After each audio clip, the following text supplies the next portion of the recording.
오늘 이 시간에는 마가복음 14장 22절부터 26절까지 있는 말씀을 통해서 광야 인생에서 만나는 참된 양식, 광야 인생에서 만나는 참된 양식이라는 제목으로 하나님의 말씀을 선포하도록 하겠습니다.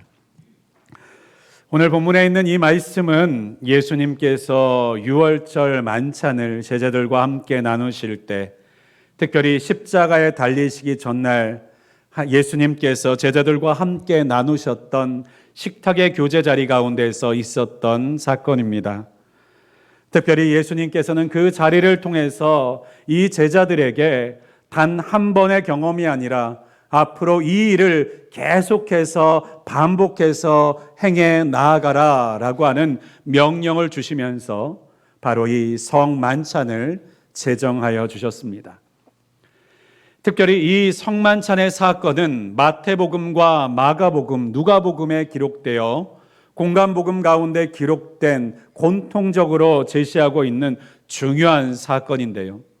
특별히 이 사건에 왜 그토록 예수님께서 공을 들이셨느냐, 또 강조를 하셨느냐, 그것은 이 성만찬 가운데 예수님께서 우리를 향해서 해주시는 놀라운 신비와 그리고 그리스도의 연합이라고 하는 우리가 개념과 관념으로 이해하기 어려운 중요한 관점, 중요한 개념을 그 제자들과 우리에게 알려주시기 위함입니다. 특별히 이 성만찬은 2000년이 흐른 지금에도 우리의 교회 이 자리에서도 하나님 앞에서 행해지고 있는 이 제정된 성례입니다. 그러니까요, 우리는 이 성만찬을 통해서 예수님께서 이 성만찬을 만드셨다라고 하는 것을 기억해야만 하는 것이죠. 또한 이 성만찬이 지금도 이렇게 이루어지고 있다라고 하는 것은요, 예수님께서 그것을 만드시고 제자들에게 알리시고 제자들에게 말씀하셨고 그 이후에 십자가에 달려 죽으시고 부활하셨다는 것이 참이라는 증거의 하나가 될 수 있다는 사실을 꼭 기억하실 수 있기를 바랍니다. 만약 예수님이 하셨던 모든 것이 헛된 것이었다면, 그것이 만약 이루어지지 않은 그저 관념과 거짓의 이야기였다면 이 성만찬은요, 지금까지 이어져 올 수 없었을 것입니다. 그러나 그들의 믿음과 신앙은 이 성만찬에 말씀하신 예수님의 명령과 그 명령을 생명을 다해 지켜내었고, 지금 우리는 이 자리에서 예수님이 그 마가의 다락방 가운데서 유월절 만찬 자리에서 제자들에게 하셨던 그 음성과 그 가르침과 그 약속을 지금도 우리는 기념하고 기억하게 된 줄을 믿습니다. 특별히 이 성만찬 가운데 담겨져 있는 그 의미와 뜻이 무엇일까? 특별히 예수님께서는 이 성만찬 가운데 담겨져 있는 뜻과 의미가 얼마나 중요한지요. 또한 신약성경의 사도 바울을 통해서는요, 이 이유를, 이 성만찬의 의미를 알지 못하고 먹는 자는 죄를 먹고 마시는 것과 같다라고까지 경계하고 계십니다. 그러니까 그냥 떡 먹듯 물 마시듯 이 성만찬에 참여해서는 안 된다라고, 그 의미를 절대로 잊어버리면 안 된다라고 그토록 당부를 하고 계셨던 것이죠. 특별히 오늘 22절에 있는 말씀에 보면요, 이 성만찬은 이렇게 시작되었습니다. 그들이 먹을 때에 예수께서 떡을 가지사 축복하시고 떼어 제자들에게 주시며 이르시되 받으라, 이것은 내 몸이니라 하시고. 그러니까요, 유월절 만찬 때에는요, 그들을 유월절 만찬에 필요한 음식물들이 준비되었습니다. 그 가운데서는 떡도 있었고 포도주도 있었어요. 그런데요, 이 떡과 포도주는요, 성만찬을 위해서 따로 준비되어져 있었던 것이 아닙니다. 만찬을 위해서 준비된 평범한 떡이고 평범한 포도주였어요. 그런데 이 평범한 떡을 예수님께서는 떼어 제자들에게 나누어 주시면서 이렇게 말씀하십니다. 이것은 내 몸이니라. 마태복음에서는요, 이렇게 표현합니다. 받아 먹으라. 이것은 내 몸이니 라고 설명하고 계세요. 여러분, 떡은 떡이지 이것이 어떻게 예수님의 몸이 될 수가 있겠습니까? 그리고 평범한 떡이 어떻게 예수님의 몸으로 바뀌어질 수가 있는 것인가요? 그런데 예수님은요, 말씀하고 계시는 것이에요. 이것은 내 몸이니라. 여러분, 천지 만물을 하나님께서는 어떻게 창조하셨습니까? 말씀으로 창조하셨어요. 그리고 하나님은요, 손으로 빚으시는 것이 아니라 어떤 계획서를 만드시는 것이 아니라 말씀으로 선포하셔서 해가 있으라, 빛이 있으라, 달이 있으라 말씀하시면 어떻게 되었습니까? 해가, 달이, 빛이 존재하게 됩니다. 그러면 예수님께서 하나님이시라는 것을 믿는 사람은요, 하나님께서 창조주이신 하나님 되신다는 것을 신뢰하는 사람은요, 예수님께서 말씀하시는 것은 참이 되는 줄을 믿고 예수님께서 말하신 것은 그대로 되어지는 것을 믿을 수 있게 되는 줄을 믿습니다. 그래서 예수님은 오늘 우리에게 이렇게 말씀하시는 거예요. 이것이 내 몸이니 받아 먹으라.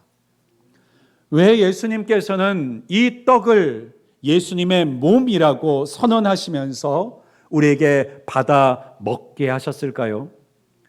그것은요, 우리가 그저 떡으로만 사는 것이 아니라 하나님의 말씀으로 살아가는 사람인 것을 알게 하시기 위해서, 더 나아가서는 우리는 평범한 떡만으로는 살아갈 수 없는 사람인 것을 알게 하시기 위해서 우리에게 이 몸을 이 떡으로 우리에게 주셨다는 사실을 기억하실 수 있기를 바랍니다.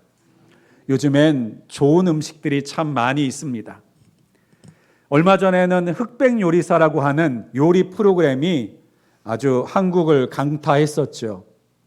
그 프로그램들을 보면서 많은 사람들은 저 맛집은 어디일까? 저 요리도 한번 먹어봤으면 좋겠다라고 하는 사모함을 가지고 그 프로그램들을 열심히 시청한 줄 압니다. 지금은요, 많은 분들이 맛집을 찾아가기 위해서 거리를 주저하지 않고 1시간, 2시간 웨이팅을 기다리는 것을 주저하지 않는 정말로 맛과 그리고 건강을 추구하는 시기입니다.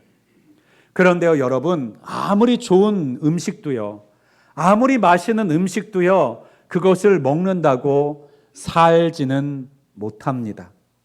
우리가 흔히 농담 삼아 그런 이야기 하죠. 먹기 위해서 산다, 살기 위해서 먹는다 라고 하는 이야기들을 합니다. 그런데요, 이 말은요, 정확하게 말하면 틀린 말입니다. 왜 그렇습니까? 살기 위해서 먹어도 그 먹는 것 가지고는요, 우리가 언젠간 죽을 수밖에 없다는 거예요. 먹기 위해서 살려고 해도요, 그 먹는 것 가지고는요, 우리의 인생과 삶을 영원히 살아갈 수 없다라고 하는 것입니다. 먹는 것은 먹으면 사는 것 같지만 실제로 먹는 것은 당장 죽을 우리의 인생을 연명시켜주고 연장시켜줄 뿐이지 그것을 먹는다고 해서 우리가 사는 것은 아니죠. 예를 들어서 우리가 그토록 많은 밥을 먹고 건강 음식을 먹고 건강 음료를 먹고 한약과 보약을 그렇게 먹어도요, 우리는 시간을 따라 늙어가고 있고 우리의 피부는 쪼글쪼글해져 가고 있고 우리의 뼈와 우리의 살들은요, 그 힘과 기력을 점점 잃어나가는 것이 우리 앞에 있는, 우리 몸에 있는 먹을 것의 한계라고 하는 것입니다.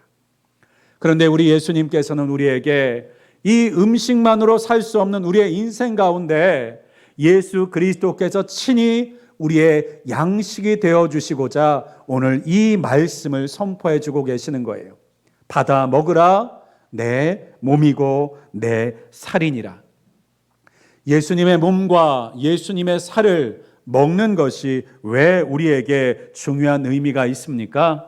여러분, 우리가 음식을 먹으면요, 그 음식은요, 우리의 입을 통해서 우리의 안으로, 내장으로 들어가 위에서 장으로 내려가면요, 흔적도 없이 사라지게 됩니다. 그리고 그 음식물들은요, 산산이 쪼개지고 분해되어서 우리의 몸에 흡수가 되게 돼요. 그러니까 그 음식은요, 우리가 먹음으로 인하여, 소화시킴으로 인하여서요, 우리의 살이 되고, 우리의 피가 되고, 우리의 신경이 되고, 우리의 세포들이 되는 것입니다. 그 음식물은 사라졌지만요, 우리 안에서 그 음식물의 힘과 그 음식물의 에너지가 우리 안에서 우리를 움직이게 하고 우리를 살아가게 하고 있는 것이죠. 특별히 이것을 통해서 예수님은요, 그리스도와의 연합을 우리에게 설명해주고 보여주시기를 원한다는 거예요. 내가 내 안에 거하는 그리스도와의 신비한 연합.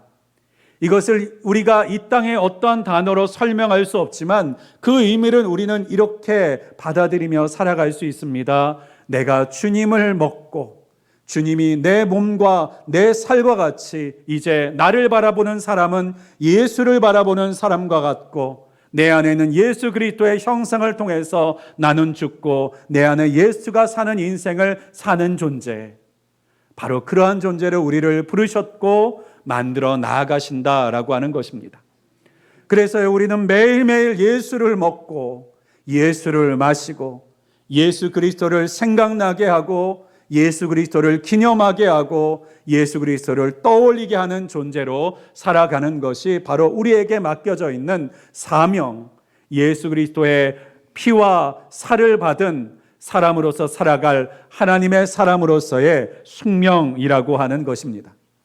오늘 이 자리에 있는 우리 귀한 늘빗의 성도님들이 예수 그리스도의 보혈과 예수 그리스도의 몸을 통해서 하나님을 생각나게 하시는, 하나님을 기념하며 하나님이 떠오르게 하시는 존재로 살아가실 수 있기를 주님의 이름으로 간절히 축원드립니다. 특별히 예수님은 자신의 몸을 참된 양식이라고 표현하셔요. 참된 양식. 여러분, 세상에는 수많은 양식이 있습니다. 그런데요, 그 양식들은 먹어도 죽습니다. 그런데요, 성경의 참된 양식은 예수 그리스도께서 우리의 참된 양식이 된다라고 말씀하세요. 우리가 예수님을 씹고 그리고 삼키고 소화시키는 그 육적인 과정은 없지만요, 예수 그리스도께서 우리 안에 내주하게 되심으로 인하여서요, 우리는 참된 양식을 받고 누리고 소화시키고 흡수한 사람처럼 영원한 생명 가운데 사는 존재가 되었다는 사실을 믿으실 수 있기를 바랍니다. 예수의 생명이 나의 생명이 되고, 예수님의 능력이 나의 능력이 되고, 예수님의 하나님의 자녀 되심이 우리의 자녀됨으로 삼게 하시기 위해서 예수님께서는 기꺼이 자신을 우리에게 내어주셨다라고 하는 사실을 우리가 기억하는 것이 얼마나 우리의 신앙 가운데 중요한지를 몰라요. 오늘 이 시간은 우리가 성찬을 통해서 그 예수님의 살과 예수님의 피를 받아 먹고 마셨던 그 제자들의 심정을 가지고 오늘 이 성찬을 받으려고 합니다. 특별히 이 성찬 가운데 성찬이라고 하는 영어 단어의 뜻은요, 감사하다, 커다란 감사라고 하는 뜻을 갖고 있습니다. 성찬은요, 감사라고 하는 뜻이에요. 왜요? 이 성찬은요, 이 성찬을 열심히 하면 너희가 내 자녀가 되고 내 백성이 된다라고 하는 것이 아니라 이미 이루어 주신, 우리를 향해서 이미 성취하여 주신 그 십자가의 은혜, 하나님의 자녀 삼아 주시는 은혜를 감사하는 자리가 바로 이 성찬의 자리라는 것입니다. 때로는 우리가 성찬식을 할 때 예수님의 십자가의 그 살이 찢겨지시고 우리를 위해서 못 박히신 그 사건을 기억하면서 눈물을 흘릴 수도 있습니다. 때로는 우리를 위해서 피 흘려주신 그 보혈의 피를 기억하면서 우리가 잔을 받을 때 눈물을 흘리며 슬퍼할 수 있어요.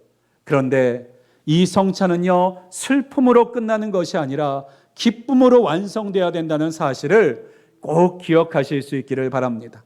우리가 어려웠던 세월들을 돌아볼 때는 눈물도 나고 그래, 옛날에 참 힘들었지. 고생할 때 참 힘겹게 살았지.